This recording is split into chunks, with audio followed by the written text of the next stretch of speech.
हाँ जी, नमस्कार। राधे राधे, जय श्री कृष्णा। कैसे हैं सब लोग? बढ़िया, मजे में, आनंद में। चलिए, ईश्वर आप सबको हमेशा आनंद में रखें, खूब मजे में रखें, खूब स्वाध्याय करें, खूब अध्ययन करें, खूब मेहनत करें और अपने कर्म पथ के ऊपर लगातार बढ़ते चले जाएं, बढ़ते चले जाएं।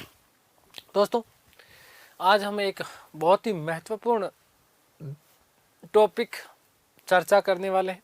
मध्यकालीन भारत वाला जो पोर्शन है आपका, वो हम लोग स्टार्ट कर रहे हैं और यहीं से हम लोग दिल्ली सल्तनत की तरफ बढ़ेंगे। परंतु चूंकि विशेष रूप से आपका जो पाठ्यक्रम है, इस पाठ्यक्रम में आपका दिल्ली सल्तनत वाला जो भाग है वो ज़्यादा दिया हुआ है, वहीं से ज़्यादातर प्रश्न आते हैं। लेकिन किस प्रकार से यहाँ पर दिल्ली सल्तनत की स्थापना हुई, क्या क्या उसके पीछे की पृष्ठभूमि थी, कौन कौन सी प्रमुख घटनाएं घटित हुई, उन घटनाओं के बारे में भी चूंकि हमें थोड़ी सी जानकारी रखना अनिवार्य है। और इसीलिए मध्यकालीन भारत में हम लोग एक नया टॉपिक स्टार्ट कर रहे हैं, जहां हम थोड़ी सी बात करेंगे अरब आक्रमण की। कौन कौन से अरब आक्रांता थे, प्रथम अरब आक्रांता कौन थे, कहां पर आक्रमण किया गया। फिर हम थोड़ा सा तुर्क आक्रमण की बात करेंगे, वहीं पर हम बात करेंगे महमूद गजनवी की। फिर हम गोरी की बात करेंगे, जिसे एक तरीके से यहाँ पर बात करें तो भारत में तुर्क वंश का संस्थापक यहीं से, क्योंकि तराइन का द्वितीय युद्ध, उसके बारे में चर्चा हम लोग करेंगे। और फिर हम लोग बात करेंगे दिल्ली सल्तनत की तरफ बढ़ेंगे, क्योंकि गोरी का गुलाम कुतुबुद्दीन ऐबक, और उसने एक नए वंश की स्थापना करी, नींव डाली थी गुलाम वंश की। और इसी गुलाम वंश में फिर हम पढ़ेंगे जिसे दिल्ली सल्तनत का वास्तविक संस्थापक कहा जाता है, इल्तुतमिश। और ये वही शासक है जिसे गुलामों का गुलाम कहा जाता है। और फिर हम बात करेंगे गुलाम वंश के बाद में वस्तुतः लास्ट में बलबन की भी हम लोग बात करेंगे। फिर हम खिलजी वंश की बात करेंगे, तुगलक की बात करेंगे, सैयद की बात करेंगे और लोदी की बात करेंगे। तो दिल्ली सल्तनत में ये प्रमुख हमारे जो है टॉपिक रहने वाले हैं।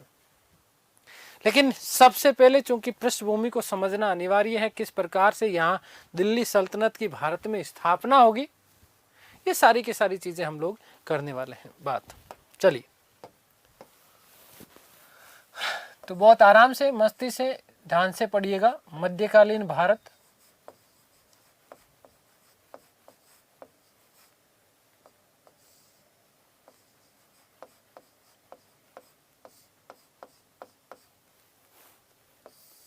और इस मध्यकालीन भारत में हम लोग बात करेंगे अरब आक्रमण की।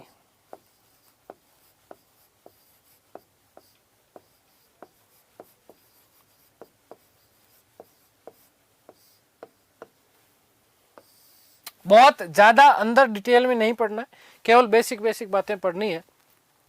तो एक तो सीधा सीधा सा प्रश्न आता है कि भारत में प्रथम मुस्लिम आक्रांता कौन थे। भारत में प्रथम मुस्लिम आक्रांता कौन थे? तो याद रखिएगा कि भारत में प्रथम मुस्लिम आक्रांता माने जाते हैं अरब आक्रांता। और इन अरबों ने सबसे पहले सिंध के ऊपर आक्रमण किया। सिंध की जो राजधानी थी उसका नाम था आलोर, और उस समय सिंध का जो शासक था उसका नाम था दाहिर, जो कि ब्राह्मण वंश का शासक था। और इस दाहिर के पिता का नाम मिलता है चच। और वेरी मोस्ट इंपॉर्टेंट बात याद रखिएगा बेटा, कि इन अरबों के आक्रमण का उल्लेख जो हमें मिलता है वो चचनामा में देखने को मिलता है। कहां पर मिलता है? चचनामा में हमें देखने को उल्लेख मिलता है कि किस प्रकार से अरबों ने भारत के ऊपर आक्रमण किया। क्यों आक्रमण किया भारत के ऊपर अरबों ने? कोई ना कोई कारण इसके पीछे रहा होगा। ऐसा क्या था, ऐसा क्या हुआ कि अरबों ने भारत के ऊपर आक्रमण किया? वस्तुतः आक्रांता, प्रथम आक्रांता जो है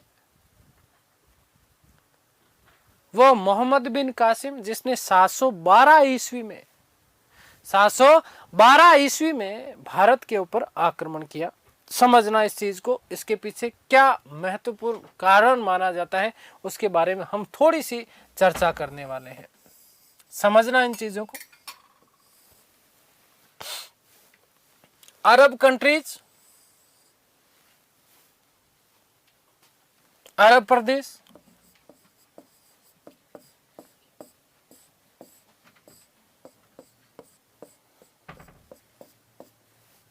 हमारा भारत। यदि हम बात करें तो भारत और अरबों के मध्य एक तरीके से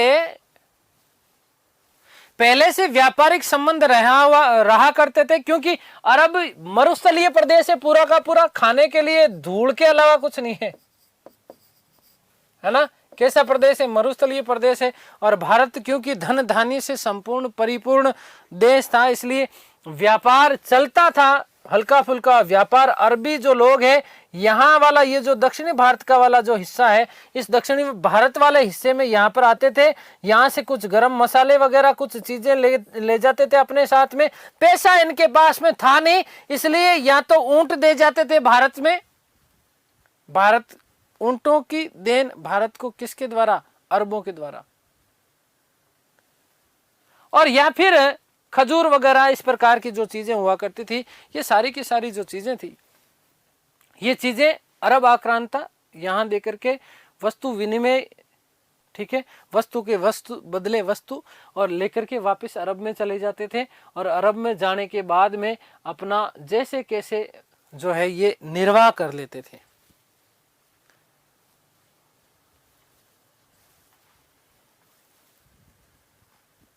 क्योंकि 7वीं शताब्दी एक तरीके से अरब कंट्रीज में एक बड़ी विशेष परिवर्तनकारी शताब्दी है। 6ठी और 7वीं शताब्दी, ईसा की 6ठी और 7वीं शताब्दी किस स्वरूप में है? अरब कंट्रीज में आप लोगों को पता होना चाहिए, क्या पता होना चाहिए कि साहब इस्लाम धर्म का उदय हुआ था। किसका? इस्लाम धर्म का उदय हुआ। और इस्लाम धर्म का जब यथार्थ रूप में उदय हुआ, उस समय केवल और केवल इतना कुछ ज्यादा था नहीं, लेकिन बाद में हजरत पैगंबर मोहम्मद साहब की मृत्यु के बाद उनके जो प्रमुख अधिकारी थे, उनके जो उत्तराधिकारी हुए, यही उत्तराधिकारी आगे चल करके एक तो खलीफा के नाम से प्रसिद्ध हुए। ये बात ध्यान रखना थोड़ा सा दिमाग में। किस नाम से प्रसिद्ध हुए? खलीफा के नाम से प्रसिद्ध हुए।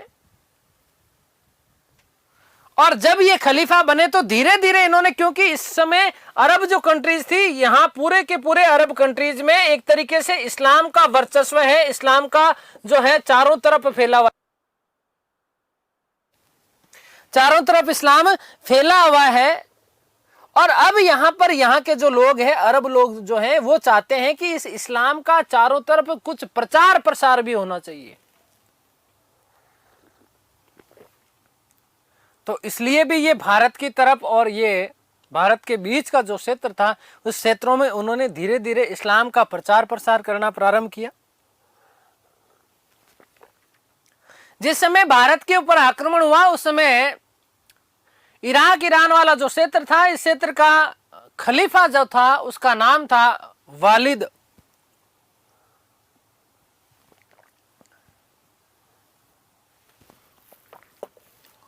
जो खलीफा था, उस खलीफा का नाम क्या था? वालिद।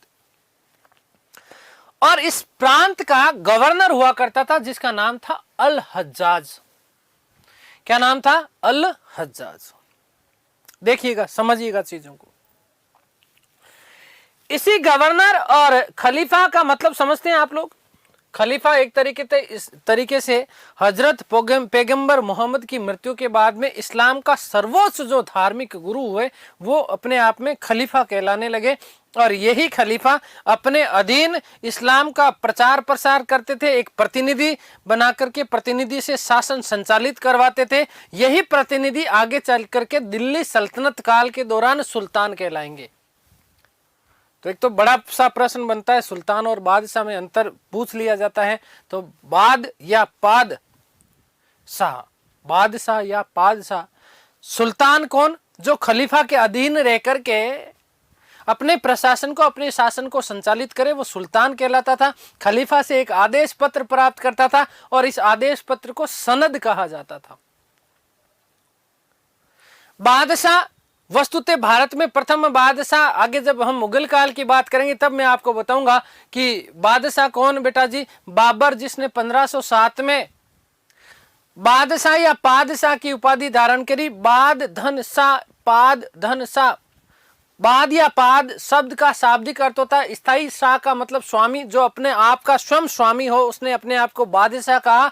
जो व्यक्ति खलीफा की सत्ता में विश्वास नहीं करता, उससे किसी भी प्रकार का कोई भी आदेश पत्र प्राप्त नहीं करता, सनद प्राप्त नहीं करता, उसने अपने आप को बादशाह कहना प्रारंभ कर दिया था। तो टॉपिक पे आइए। खलीफा मैंने आपको समझा दिया है, ठीक है। तो यहां पर खलीफा था वालिद और गवर्नर था अल हज्जाज। इसी समय श्रीलंका के साथ में भी इनके बढ़िया व्यापारिक संबंध थे। तो ऐसा कहा जाता कि श्रीलंका से इनका एक व्यापारिक जहाजी बेड़ा, जो कि यहां तटीय क्षेत्र से प्रारंभ हुआ और आकर के कहां पर आना है, अरब में आना है। ये वाला जो प्रांत है यहां सिंध, कौन सा प्रांत है? सिंध। और सिंध बोले तो सिंध में भी थट्टा, सिंध थट्टा नामक प्रांत। यहां पर जैसे ये जहाजी बेड़ा पहुंचा, इस जहाजी बेड़े को यहां पर बंदरगाह पर समुद्री लुटेरों के द्वारा लूट लिया गया। और इस समय सिंध का जो शासक था, उस शासक का नाम मिलता है दाहिर। क्या नाम मिलता है? दाहिर। भारत के और अरबों के व्यापार अच्छे हैं, व्यापारिक संबंध भी अच्छे हैं और इनके आपसी संबंध भी अच्छे हैं। मैंने आपको बता दिया कि किस प्रकार से ये प्रारंभ में यहाँ पर व्यापार करते थे, यहाँ से चीजें आदान प्रदान करते थे, क्योंकि यहाँ पर भाई कृषि वृषि तो होती नहीं, मरुस्थलीय प्रदेश थे। तो सिंध का शासक दाहिर है, इधर खलीफा जिसका नाम वालिद है और गवर्नर जो है उसका नाम है, याद रखिएगा। देखो एक छोटी सी कहानी के माध्यम से दिमाग में चीजें बिठा रहा हूं मैं आपको। यहां पर जो गवर्नर है, गवर्नर, और गवर्नर का नाम है बेटा अल हज्जाज। क्या नाम है? अल हज्जाज। जैसे इस बंदरगाह पर यहाँ एक जो जहाजी बेड़ा जो लूटा गया, इस अल हज्जाज ने पत्र लिख करके दाहिर को इन समुद्री लुटेरों के ऊपर जो है कार्यवाही करने के लिए कहा, परंतु दाहिर ने इन समुद्री लुटेरों के ऊपर कार्यवाही करने से मना कर दिया। और ये कहते हुए मना कर दिया कि हमने जो है आपका कोई भी जहाज लूटा ही नहीं है, और जिस क्षेत्र में आपका लूटा गया होगा वो मेरे क्षेत्राधिकार में नहीं आता, और इसी चीज का बदला लेना चाहता था अल हज्जाज। और इसीलिए अल हज्जाज ने 712 ईस्वी में, देखिएगा मोस्ट इंपोर्टेंट प्रश्न बनता है बेटा, इसी अल हज्जाज ने 712 ईस्वी में वहां के एक नवयुवक जिसका नाम मोहम्मद बिन कासिम, कौन? मोहम्मद बिन कासिम, इस मोहम्मद बिन कासिम को भारत पर आक्रमण के लिए भेजा। कहां पर भेजा? भारत के ऊपर आक्रमण करने के लिए भेजा। और इस मोहम्मद बिन कासिम ने दाहिर के ऊपर आक्रमण किया, सिंध के ऊपर प्रथम आक्रमण। तो यही आपका प्रश्न बनता है कि कब आक्रमण हुआ? 712 ईस्वी में। किसके ऊपर? सिंध के ऊपर। सिंध का शासक कौन था? दाहिर था। किसके कहने पर? अल हज्जाज के कहने पर कासिम ने यह आक्रमण किया, और यहीं पर एक युद्ध लड़ा गया था जिसका नाम था रावर का युद्ध। कौन सा युद्ध बेटा जी? रावर का युद्ध। इस रावर के युद्ध में कासिम ने दाहिर को मार डाला। दाहिर की पत्नी थी जिसका नाम था रानी बाई। क्या नाम मिलता है? रानी बाई। इस रानी बाई ने भी कासिम के साथ में खूब संघर्ष किया, परंतु अंततः उसने अपने आप की रक्षा करने के लिए सती व्रत का पालन किया, और ये भारतीय इतिहास में प्रथम स्पष्ट जोहर माना जाता है। प्रथम स्पष्ट सती होने का उल्लेख स्पष्ट रूप से जो मिलता है वो यही मिलता है, जिसका उल्लेख जो है याद रखिएगा कि चचनामा में किया गया है। कहां पर किया गया है? चचनामा में किया गया। इससे पूर्व वस्तुतः यदि हम प्राचीन भारत के संदर्भ में बात करते हैं तो दोस्तों हमने बात करी थी कि भानुगुप्त का एरण अभिलेख, इस एरण अभिलेख में भानुगुप्त की सेनापति जिसका नाम था गोपराज, इस गोपराज की पत्नी के सती होने का उल्लेख हमें मिलता है। ऐसा कहा जाता है कि इस दाहिर की 2 पत्नियां थी, एक का नाम था लाडो देवी और दूसरी का नाम था रानी देवी। इस रानी देवी ने क्या कर लिया, जोहर कर लिया, एक तरीके से सती व्रत का क्या किया, उसने धारण कर लिया। आगे बात समझ में क्लियर है? तो ये चीजें मैं आपको कुछ लिख रहा हूं, देखिएगा।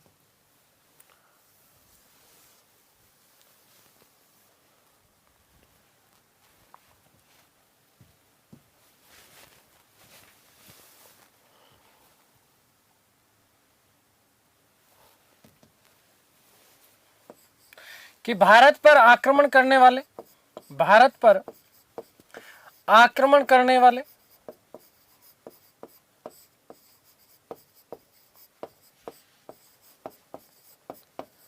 प्रथम मुस्लिम आक्रांता माने जाते हैं, प्रथम मुस्लिम आक्रांता माने जाते हैं।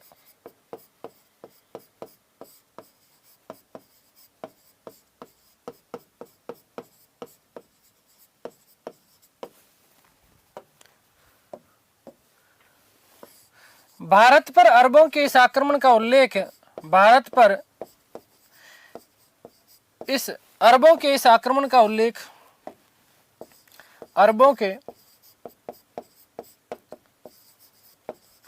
इस आक्रमण का उल्लेख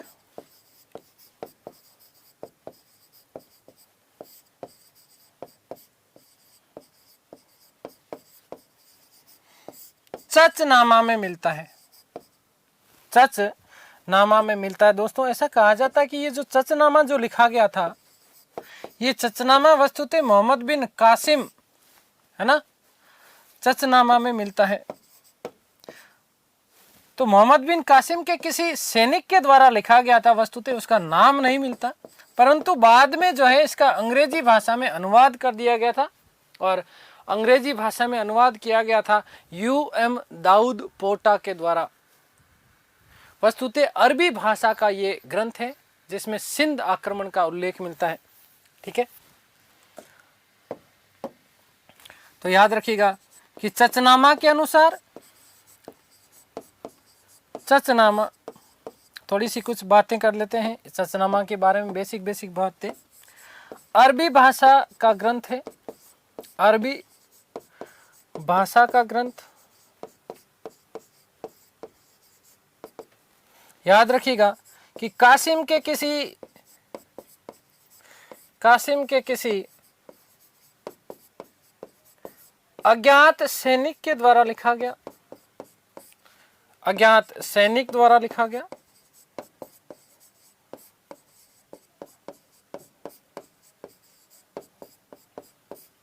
ठीक है, नेक्स्ट, इसका अंग्रेजी भाषा में अनुवाद, इसका अंग्रेजी भाषा में अनुवाद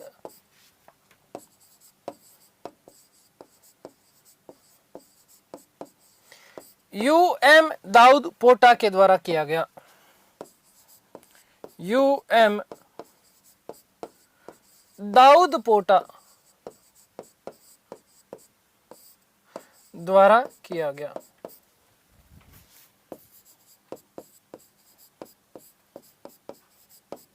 नेक्स्ट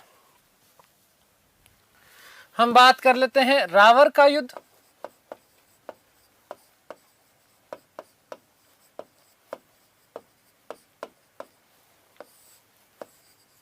कब लड़ा गया? तो याद रखिएगा साथियों, 712 ईस्वी में, 712 ईस्वी में। किसके मध्य?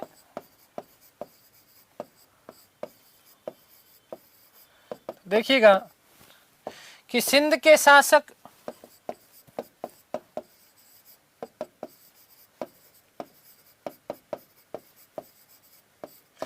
दाहिर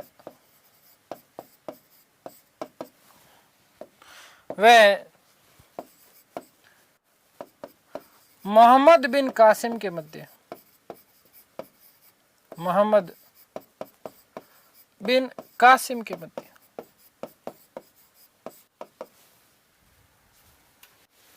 याद रखिएगा, एक नोट लगा के लिख रहा हूं। कि कासिम ने भारत पर आक्रमण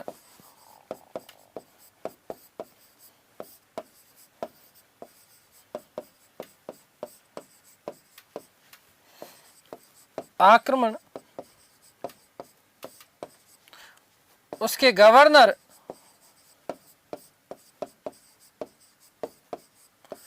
अल हज्जाज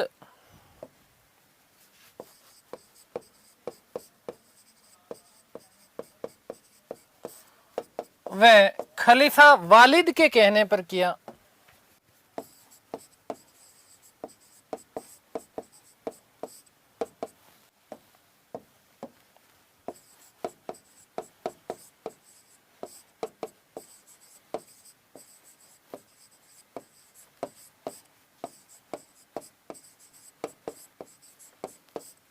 याद रखिएगा, इसका मैं आपको कारण बता चुका हूं बेटा जी।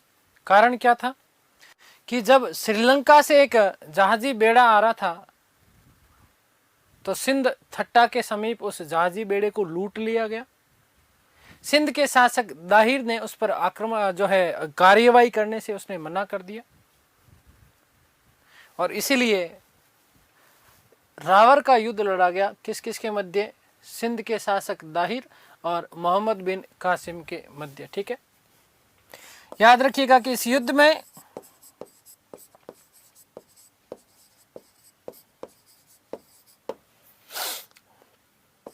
कासिम ने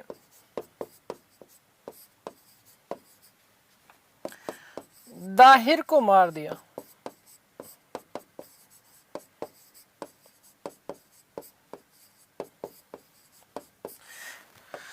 मोस्ट इंपोर्टेंट बात कि दाहिर की पत्नी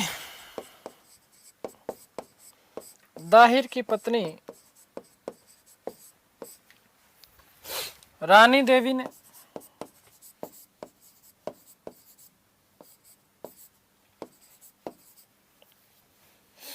जोहर किया या सती व्रत का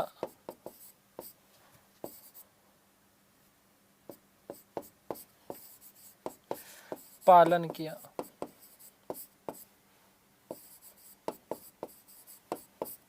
मोस्ट इंपोर्टेंट बेटा जी याद रखिए कि मध्यकालीन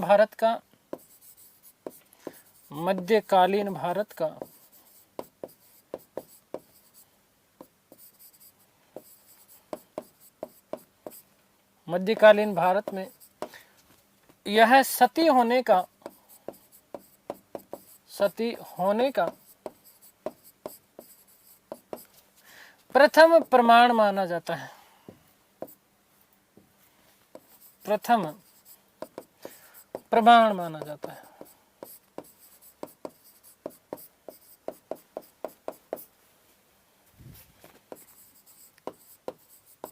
ठीक है, नेक्स्ट बात नोट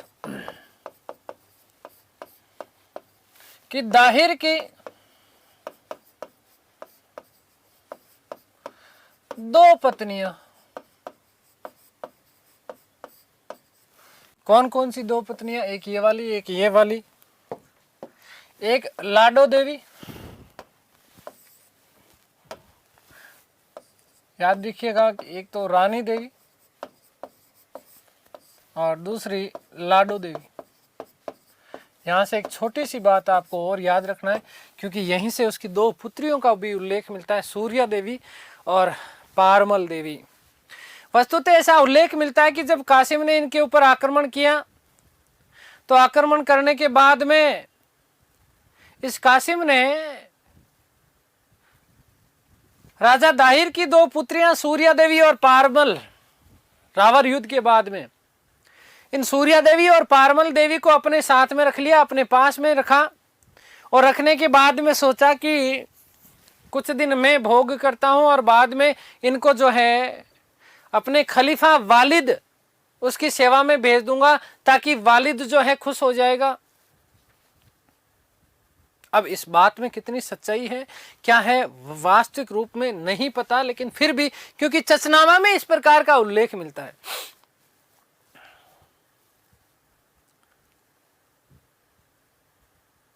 तो कुछ समय बाद में पहले अपनी सेवा में रखा सूर्या देवी और पारमल देवी को, और बाद में जो है इन दोनों को खलीफा वालिद की सेवा में भेज दिया। और वालिद की सेवा में भेजने के बाद में जब इनको वालिद के सामने प्रस्तुत किया गया तो सूर्या देवी और पारमल देवी जो थी वो बहुत समझदार महिलाएं थी, बहुत शातिर दिमाग की, तेज दिमाग की। उन्होंने तुरंत स्थिति को भांपा और ऐसा कहती है वो खलीफा के सामने कि भगवान, हम आपके लायक नहीं है, क्योंकि भगवान को कभी भी अछूत या झूठन जो है या झूठा किया हुआ भोग नहीं लगाया जाता। हमारा उपभोग तो पहले ही कासिम कर चुका है। वालिद को बड़ा भयानक गुस्सा आया, भाई खलीफा था। और इस वालिद ने तुरंत प्रभाव से एक आदेश जारी किया कि मोहम्मद बिन कासिम अब सूर्य नहीं देखना चाहिए, अब सूर्य नहीं देखना चाहिए। इसलिए ऐसा कहा जाता, देखो बुरे का तो बुरा ही होता है जीवन में, जो बुराई करेगा, जो बुरा करेगा उसका हमेशा बुरा ही होता है। ये इतिहास में आज तक की ये चीजें रही है। यही तो स्वर्ग है, यही नरक है। जितना बुराई करोगे यही भुगतना पड़ेगा, जितना अच्छाई करोगे उतना अच्छा यहीं पर आपके साथ होने वाला है। तो ऐसा उल्लेख मिलता है कि वालिद ने आदेश जारी किया कि अब कासिम सूर्य नहीं देख पाए, उसको तुरंत प्रभाव से मेरे पास में भेज दिया जाए। तो ऐसा कहा जाता कि एक भैंसे के चमड़े में लपेट करके कासिम को इराक लाया गया, और उस भैंसे के चमड़े में इस कासिम का दम घुट गया, और जब उस चमड़े से उसको बाहर निकाला गया तब तक वो मर चुका था। आप सोचिए किस प्रकार से उसका बहुत बुरी तरीके से मृत्यु हो गई। ऐसा कहा जाता है कि सूर्या देवी और पारमल देवी, इन पारमल देवी और सूर्या देवी क्या जो झूठ था वो झूठ पकड़ा जाता है। वालिद बड़ा क्रोधित होता है और वालिद ने दाहिर की इन दोनों पुत्रियों को दीवार में चुनवा दिया। आगे बात समझ में क्लियर है, याद रखिएगा। इसके अलावा यदि हम बात करें तो 713 ईस्वी में मोहम्मद बिन कासिम ने मुल्तान को लूटा, और मुल्तान को लूटने के बाद में वहां से मुल्तान से उसे बहुत ज्यादा सोना प्राप्त हुआ। उसने मुल्तान का नाम बदल के स्वर्ण नगर या सोने का नगर रख दिया था, सोन नगर या सोने का नगर रख दिया। दोस्तों याद रखिएगा कि कासिम ने अपनी सेना में यहाँ पर कुछ हिंदू सैनिकों की भी भर्ती की। कासिम ऐसा प्रथम व्यक्ति माना जाता है जिसने भारत में जजिया कर लगाया। सिंध प्रांत पर विजय के बाद, रावर विजय के बाद में उसने यहाँ पर भारत में जजिया कर लगाया, जो कि गैर मुसलमानों से लिया जाने वाला कर था। विशेष महत्वपूर्ण बात याद रखिएगा कि जब उसने कासिम ने यहाँ पर सिंध विजय के बाद में जजिया कर लगाया तो उस समय ब्राह्मण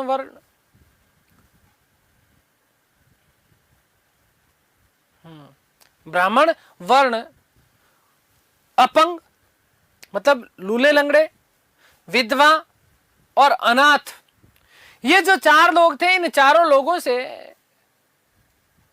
किसी भी प्रकार का जो है जजिया कर नहीं वसूला जाता था। आगे जाकर के फिरोज शाह तुगलक जब मैं आपको पढ़ाऊंगा तब विशेष रूप से बताऊंगा कि जो है फिरोज शाह तुगलक प्रथम ऐसा शासक था जिसने ब्राह्मणों से भी जजिया कर वसूला था। खैर, तो जजिया कर भारत में सबसे पहले लगाने वाला व्यक्ति मोहम्मद बिन कासिम, जब उसने सिंध के ऊपर विजय प्राप्त की, इस रावर की हम लोग बात करेंगे।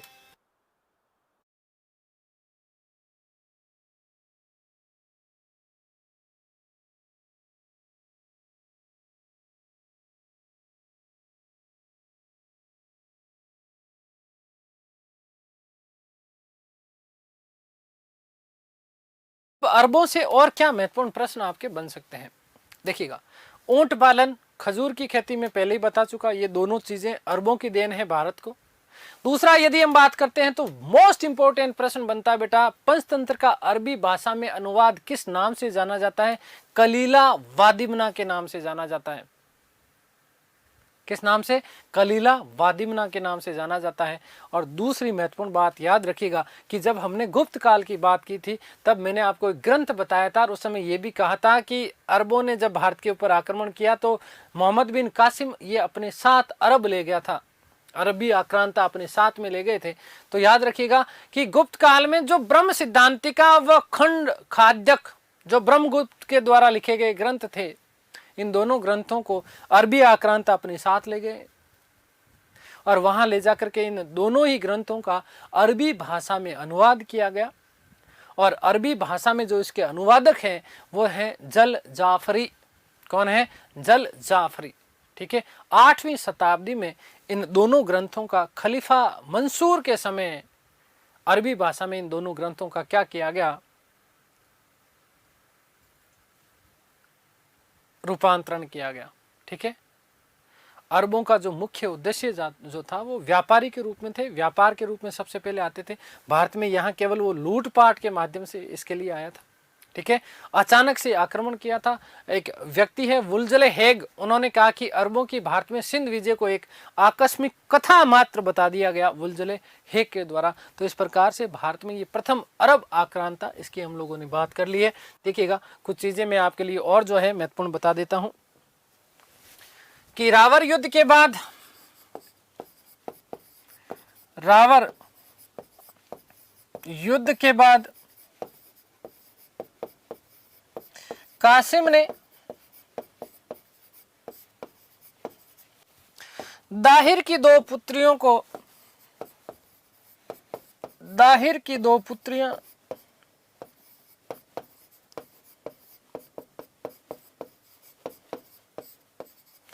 सूर्या देवी व पारमल देवी को, सूर्या देवी व पारमल देवी को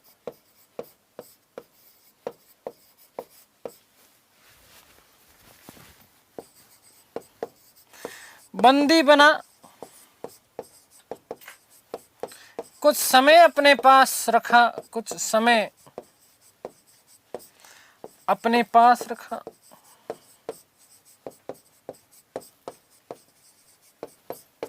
बाद में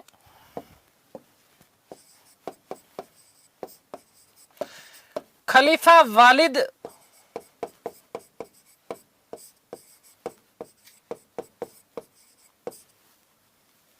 की सेवा में भेज दिया।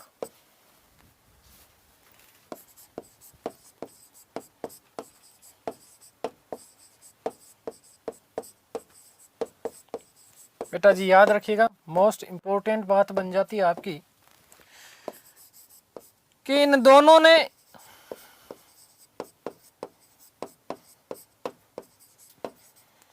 वालिद को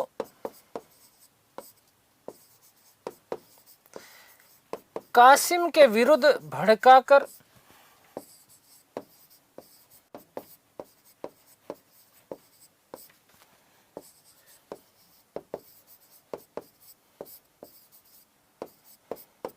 कासिम को मरवा दिया। कहानी में आपको बता दिया। ठीक है, फालतू की बातें लिखने का कोई मतलब नहीं है, तो सीधे सीधे बस चीजों को समझ लेना। भैंसे का चमड़ा कोई नहीं पूछेगा आपको। वालिद ने बाद में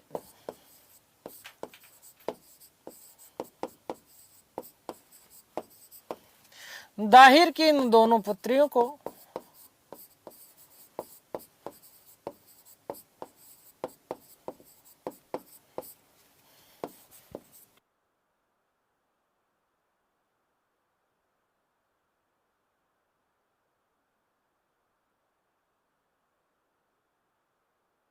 दीवार में जिंदा चुनवा दिया।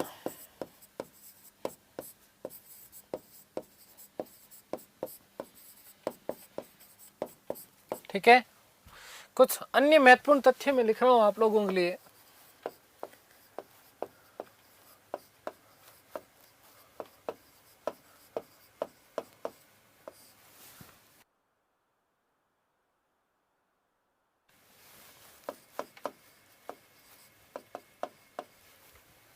देखिएगा बेटा जी कि कासिम ने 713 ईस्वी में मुल्तान को लूटा।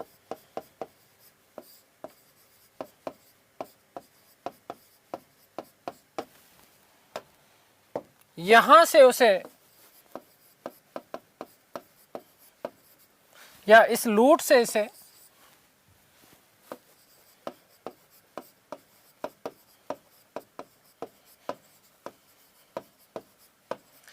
अत्यधिक सोना प्राप्त हुआ, अत्यधिक सोना प्राप्त हुआ। अंडरलाइन कर लेना अगली बात कि कासिम ने मुल्तान का नाम बदलकर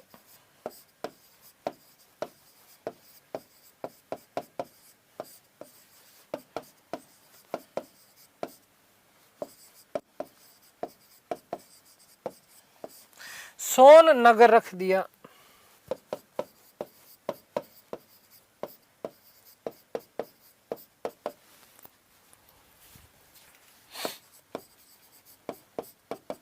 नेक्स्ट बात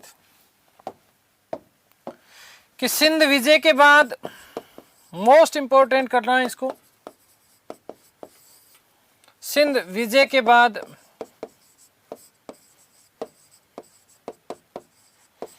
कासिम ने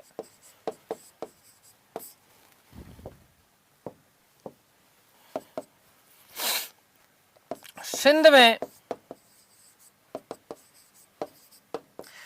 जजिया कर लागू किया।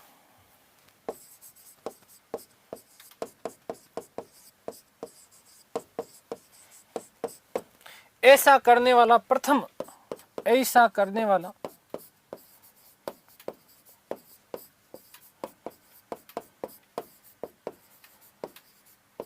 प्रथम शासक तो इसको कह नहीं सकते वैसे, है ना, शासक तो इसका क्या कहेंगे, है ना, प्रथम मुस्लिम आक्रांता में शब्द लिख देता हूं, ठीक है, मुस्लिम आक्रांता था।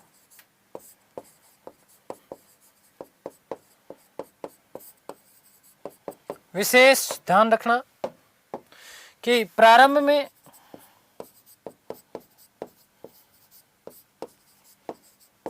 अनाथ, विधवा,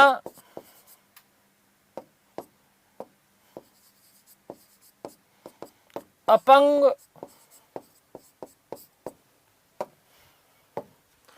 वे ब्राह्मणों से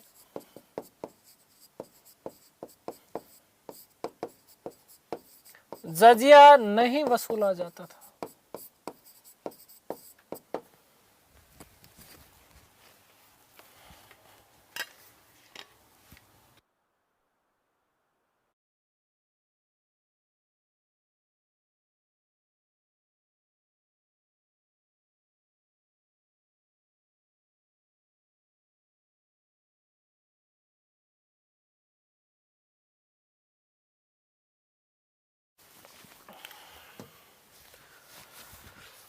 नेक्स्ट बात फिर से इंपॉर्टेंट, अरब आक्रांता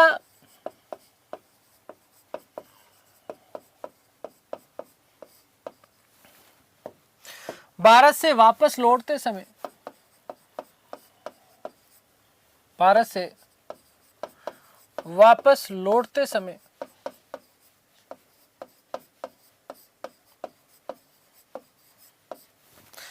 ब्रह्मगुप्त द्वारा रचित ग्रंथ, ब्रह्मगुप्त द्वारा रचित ग्रंथ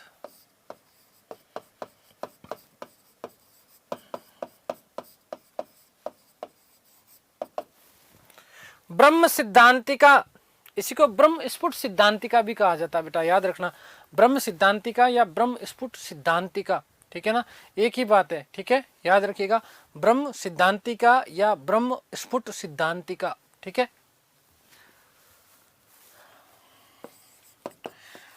ब्रह्म सिद्धांतिका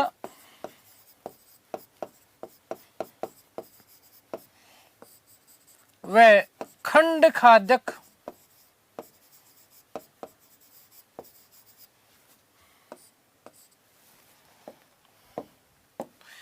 अपने साथ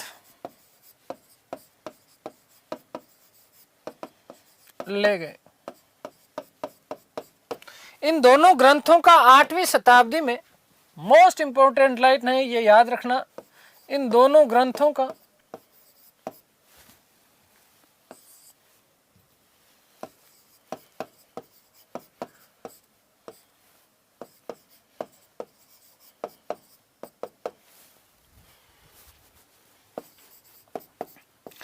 आठवीं शताब्दी में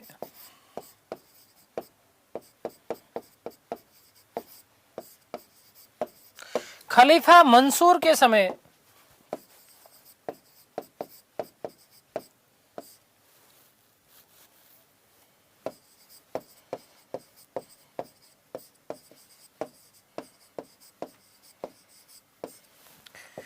जीज अल अर्ज बहर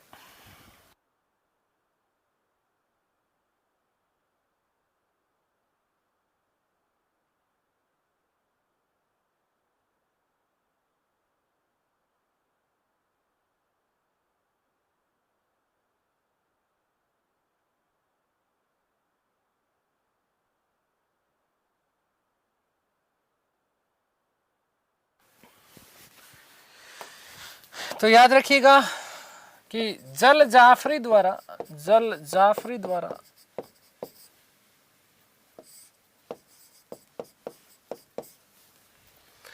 अरबी भाषा में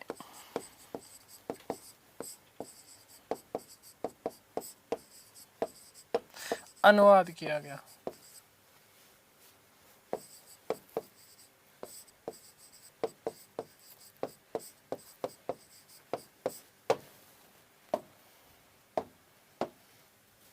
नेक्स्ट बात कि पंचतंत्र का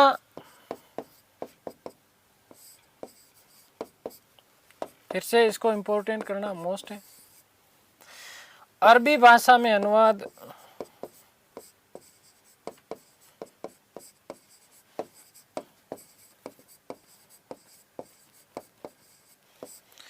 कलीला वादिमना के नाम से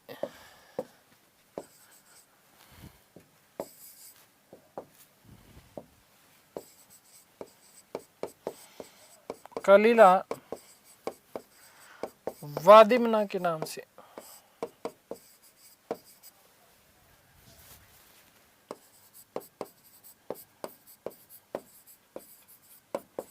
किया गया। ठीक है, ये बहुत बार पूछ लिया गया।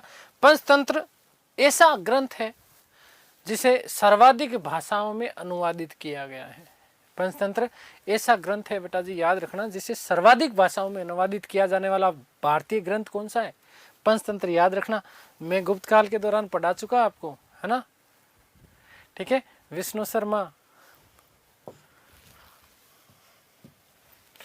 नोट कि ऊंट पालन व खजूर की खेती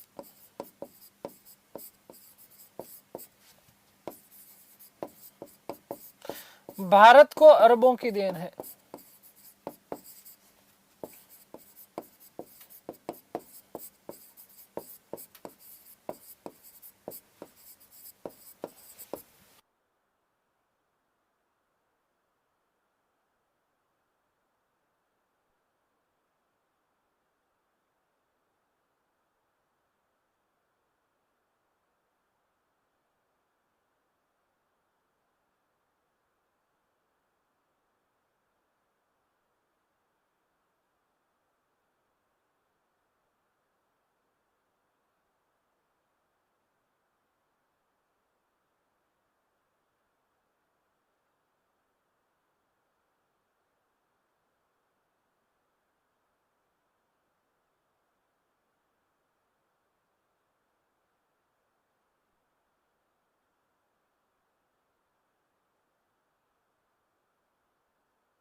चलिए खैर, तो ये भारत में क्या था?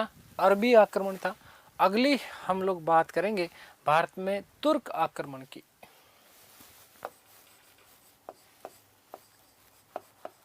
भारत में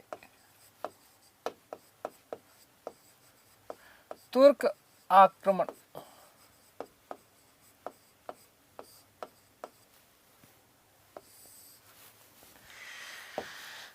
देखिएगा प्यारे साथियों, यदि हम बात करें मोहम्मद गोरी से पूर्व के जितने भी मुस्लिम आक्रांता भारत में आए, इन मुस्लिम आक्रांताओं का भारत में आक्रमण करने के पीछे सबसे बड़ा उद्देश्य क्या था? भारत की अतुल्य धन संपदा को लूटना।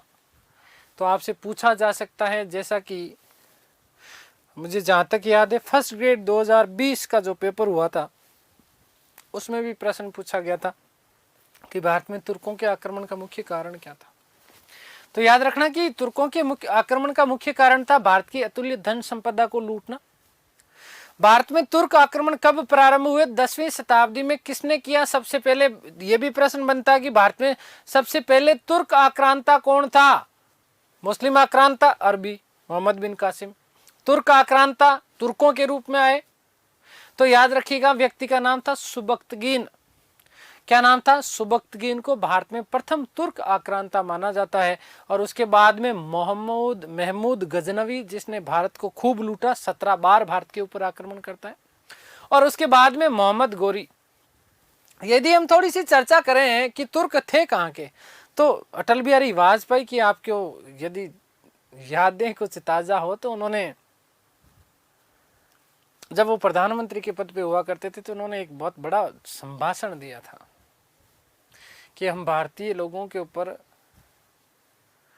छोटे से छोटे जो लोग थे, उन्होंने किस प्रकार से अधिकार कर लिया। हम हमेशा ही, क्योंकि पहले मुस्लिम आक्रांता, फिर तुर्क आक्रांता बाहर से आए, फिर अंग्रेज आए, इन्होंने भी भारत के ऊपर अधिकार किया। क्या कारण रहा? सबसे पहले जो तुर्क आक्रांता आए वो कहाँ से आए? तो उन्होंने अपने उस संभाषण में बहुत अच्छे से जो है उदाहरण दिया है कि मैंने गजनी के बारे में सुना था।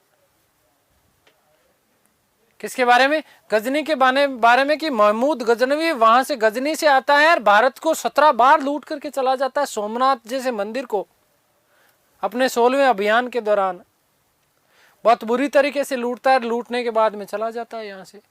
तो क्या था ऐसा गजनी में? तो इसका गजनी का उल्लेख करते हैं कौन? अटल बिहारी वाजपेयी जी, जो कि भारत के प्रधानमंत्री रहे हैं, भारत रत्न से सम्मानित, भारत की बड़ी महान विभूति। खैर, तो याद रखिएगा ये जो तुर्क थे वो कहाँ के थे? गजनी के थे, अफगानिस्तान। ठीक है। इनका जो संस्थापक था तुर्कों का, वो माना जाता है अल्पतगीन। अल्पतगीन का पुत्र सुबक्तगीन, सुबक्तगीन के बाद में गजनवी, फिर गोरी। इसकी स्थापना, तुर्क साम्राज्य की स्थापना 962 ईस्वी में की गई। और अल्पतगीन का जो शासनकाल माना जाता है वो 962 से लेकर के 977 ईस्वी तक माना जाता है। यहाँ तक कोई विशेष विवरण इसके बारे में मिलता नहीं है देखने को। लेकिन अल्पतगीन के बाद उसका पुत्र, गुलाम पुत्र था वस्तुतः, है ना, गुलामों की परंपरा थी वहां पर। यदि संतान नहीं तो किसी व्यक्ति को वो गोद लेकर के उसको गुलाम के रूप में फिर उसे अपना पुत्र घोषित कर देते थे। तो सुबक्तगीन 977 से लेकर के 997 ईस्वी तक ये शासक बना। 977 ईस्वी में इसी सुबक्तगीन ने गजनी में यामीनी वंश की नींव डाली। बहुत महत्वपूर्ण प्रश्न बनता है, आपसे ये प्रश्न भी पूछा जा सकता है कि गोरी गजनवी जो था वो कौन से वंश से संबंधित था? यामीनी वंश, याद रखना। कौन सा? यामीनी वंश का तुर्क था वो। तो यामीनी वंश की नींव डाली। और कब? 977 ईस्वी में। भारत के ऊपर आक्रमण करने वाला प्रथम तुर्क आक्रांता माना जाता है कौन? सुबक्तगीन। बेटा याद रखना है, इसमें विशेष रूप से इसने आगे होकर के जो है भारत के ऊपर आक्रमण नहीं किया। इस समय ऐसा कहा जाता था कि भारत का ये जो क्षेत्र है, पंजाब वाला क्षेत्र, इस पंजाब का एक क्षेत्र हिंदू शासक हुआ करता था जिसका नाम था जयपाल। क्या नाम था? जयपाल के माथे में पता नहीं क्या राम जाने गुस्सा आया कि मुझे अफगान के ऊपर, गजनी के ऊपर क्या करना है? आक्रमण करना है। और उस समय अफगान का जो शासक है वो कौन है? सुबक्तगीन है। 986 ईस्वी में जयपाल ने वहां पर आक्रमण किया। किसके ऊपर? यहां से गया है, कहां से? भारत से, पंजाब से गया है वहां पे। कहां? अफगान में बछेड़े खाने के लिए। देखो 986 में सुबक्तगीन के ऊपर आक्रमण करता है। सुबक्तगीन ने बहुत बुरी तरीके से इसको पराजित किया। और पराजित करने के बाद में जयपाल जब पराजित हो गया तो संधि कर ली सुबक्तगीन से और संधि करके पंजाब वापस आ जाता है। वापस पंजाब आने के बाद में उसने संधि का उल्लंघन किया और संधि का उल्लंघन करने के साथ ही उसने एक गुट का निर्माण करा जिसमें कालिंजर, दिल्ली और अजमेर के शासक शामिल हुए। संधि तोड़ दी। सुबक्तगीन को गुस्सा आया भयंकर। 987 ईस्वी में पंजाब के ऊपर आक्रमण किया। तो हम तो डूबेंगे जो डूबेंगे, सनम आपको भी ले डूबेंगे। जो ये गुट का निर्माण किया था, इस गुट के समस्त राजा और जयपाल को बहुत बुरी तरीके से पराजित किया 987 ईस्वी में। किसने? सुबक्तगीन ने। और पेशावर और लगमान वाला ये जो क्षेत्र था, पाकिस्तान वाला जो वर्तमान में पड़ता है, इस क्षेत्र के ऊपर अधिकार हो गया किसका? सुबक्तगीन का। तो प्रथम तुर्क आक्रांता था जिसने भारत में जो है विजय प्राप्त की। इसी सुबक्तगीन के दो पुत्र माने जाते हैं। एक का बड़ा जो बेटा था जिसका नाम था इस्माइल और दूसरे का नाम था महमूद। इस्माइल बड़ा बेटा था तो इसको उत्तराधिकारी बना दिया गया। सुबक्तगीन की मृत्यु के बाद में छोटा बेटा महमूद बड़ा खतरनाक था तो इसने इस्माइल को कहा, बेटा भैया जी, बड़े भैया बहुत इस्माइल कर ली। दोनों के मध्य 1 साल तक संघर्ष चलता है। इस्माइल को मार देता है कौन? ये महमूद। और महमूद ने इस्लाम जो है इस्माइल को मारने के बाद में स्वयं अपने आप को सुल्तान जो है, सुल्तान तो खुद शासक बन गया। और महमूद गजनवी के नाम से ये व्यक्ति प्रसिद्ध हुआ। सुन्नी मुसलमान जो कि कट्टर मुस्लिम पंथ होता है, इसका शासक हुआ करता था। कौन? महमूद गजनवी। और इस महमूद गजनवी का शासनकाल का समय 998 ईस्वी से लेकर के 1030। इसने उपाधि धारण करी यामीन उल दौला। कौन सी? यामीन उल दौला की जो है इसने उपाधि धारण करी। एक और उपाधि धारण करी यामीन उल अल्लाह, मतलब भगवान का दाहिना या साम्राज्य का दाहिना हाथ। प्रथम ऐसा तुर्क आक्रांता माना जाता है जिसने भारत पर कुल 17 बार आक्रमण किए और इसका उद्देश्य केवल और केवल भारत को लूटना था। भारत में ये साम्राज्य विस्तार नहीं करना चाहता था। ये केवल और केवल भारत को लूटपाट करके यहाँ पर इस्लाम धर्म का प्रचार प्रसार करना चाहता है। कौन?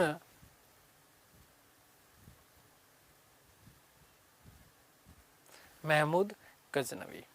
खैर, तो ये चीज ध्यान रखिएगा। माफ करना इसमें कि इस्लाम का भी वो वस्तुतः प्रचार नहीं करना चाहता, वो केवल और केवल जो है धन लूटना चाहता है। केवल और केवल क्या है? धन लूटना चाहता है। कौन? महमूद गजनवी। ठीक है। भारत पर आक्रमण के समय उसने जो प्रथम आक्रमण माना जाता है वो 1000 ईस्वी में पेशावर के ऊपर आक्रमण किया था। ठीक है। पेशावर का इस समय सिंध मुल्तान का जो शासक हुआ करता था उसका नाम था अब्दुल फतेह दाऊद। इसको पराजित करता है बहुत बुरी तरीके से। कुल 17 आक्रमण इसके माने जाते हैं, हमारे लिए ज़्यादा महत्वपूर्ण नहीं है। द्वितीय आक्रमण इसका इम्पोर्टेंट है क्योंकि उसी व्यक्ति को पुनः हराएगा जिससे इसके पिता सुबक्तगीन ने पराजित किया था। और सुबक्तगीन ने किसको पराजित किया था? पंजाब के शासक जयपाल। इसके ऊपर आक्रमण करता है 1001 ईस्वी में। कब? 1001 ईस्वी में महमूद ने जयपाल को पराजित किया तो जयपाल को बहुत आत्मग्लानि हुई, यार पहले बाप आया, बाप पराजित कर गया, अब बेटा आया है, वो भी गुलाम बेटा, ये भी गुलाम बेटा था सुबक्तगीन का, ऐसा मानते हैं। तो अब बेटा आया, बेटा भी पराजित कर गया, बहुत बुरा लगा जयपाल को और जयपाल ने आत्मदाह कर लिया, सुसाइड कर लिया। क्या कर लिया? सुसाइड कर लिया। इसलिए जयपाल को मुस्लिम इतिहासकारों ने ईश्वर का शत्रु कहा है। क्या कहा है? ईश्वर का शत्रु। कुछ बातें मैं आप लोगों के लिए लिख देता हूं।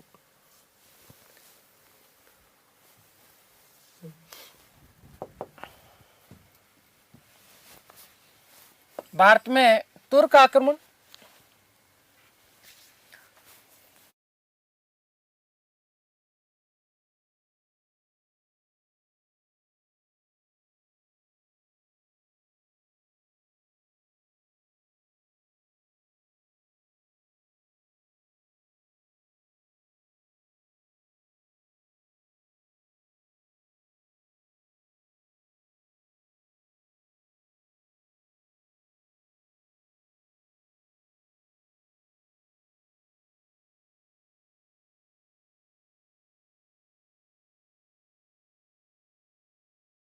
यहां से प्रश्न पूछा जा चुका है बेटा। तो कारण क्या है कि भारत की अतुल संपदा को लूटना, भारत की अतुल धन संपदा, अतुल धन संपदा को लूटना, धन संपदा को लूटना।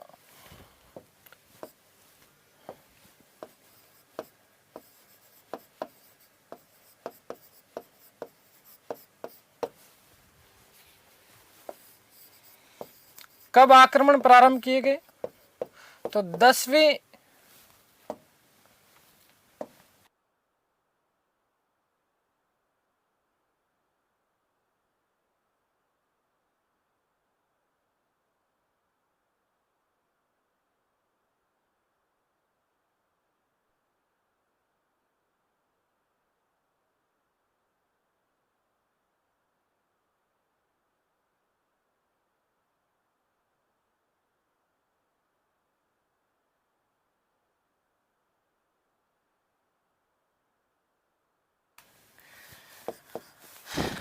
तो 10वीं शताब्दी,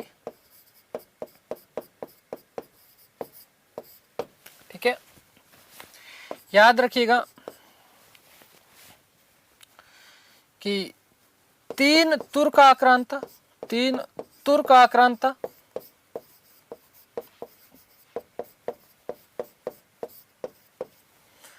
कौन कौन है बेटा जी?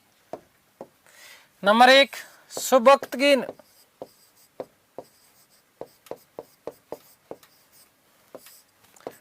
उसके बाद उसका पुत्र महमूद गजनवी,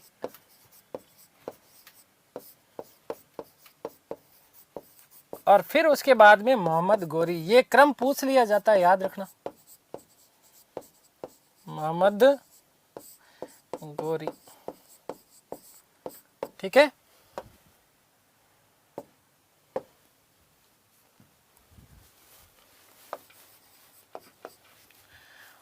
सुबक्तगीन ने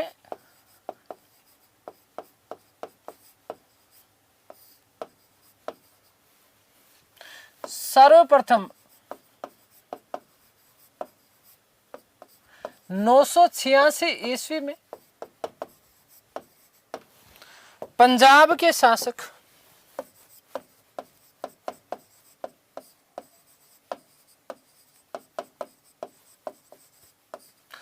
जयपाल को पराजित किया।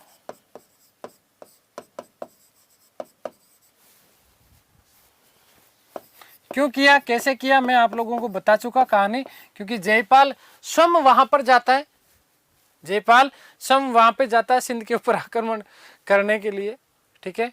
उधर स्वयं ने आगे होके आक्रमण किया, वापस पंजाब लौट आया संधि करके, ठीक है। आगे बात में कालिंजर दिल्ली और अजमेर के साथ में मिलकर के एक गुट का निर्माण किया। याद रखिएगा कि जयपाल ने स्वयं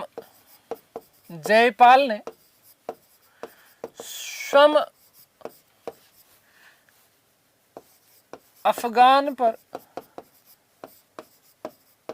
आक्रमण किया था, ठीक है। वस्तुतः गजनी,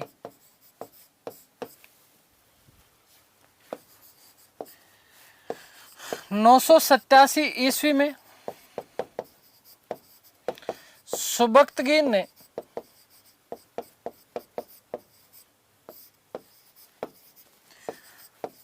पंजाब पर आक्रमण किया।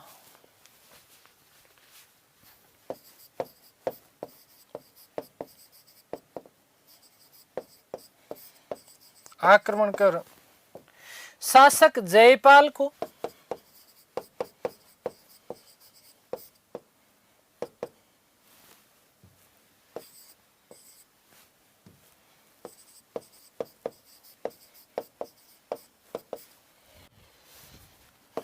पराजित कर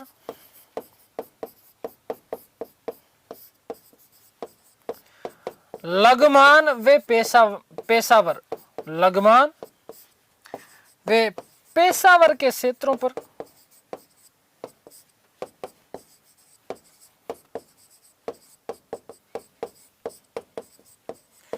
विजय प्राप्त की।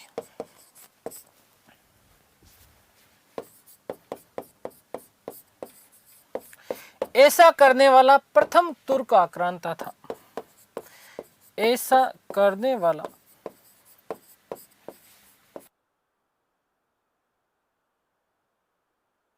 प्रथम तुर्क आक्रांता था। ठीक है प्यारे साथियों, तो ये हमने बात कर ली है किसकी, सुबक्तगीन की। याद रखना ये प्रश्न आपसे पूछा जा सकता है।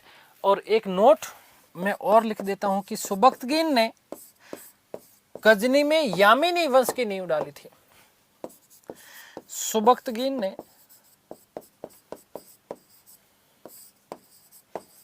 गजनी में यामिनी वंश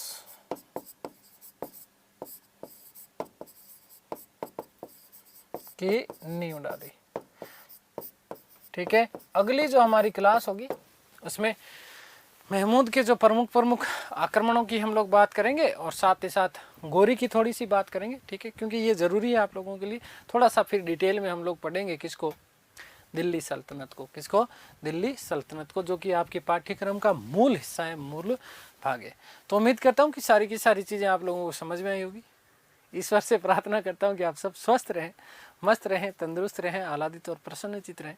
इस सृष्टि की संपूर्ण खुशियाँ आपको और आपके परिवार को मिले। मिलते हैं हमारी अगली कक्षा में। तब तक के लिए सभी को धन्यवाद, नमस्कार, थैंक यू सो मच।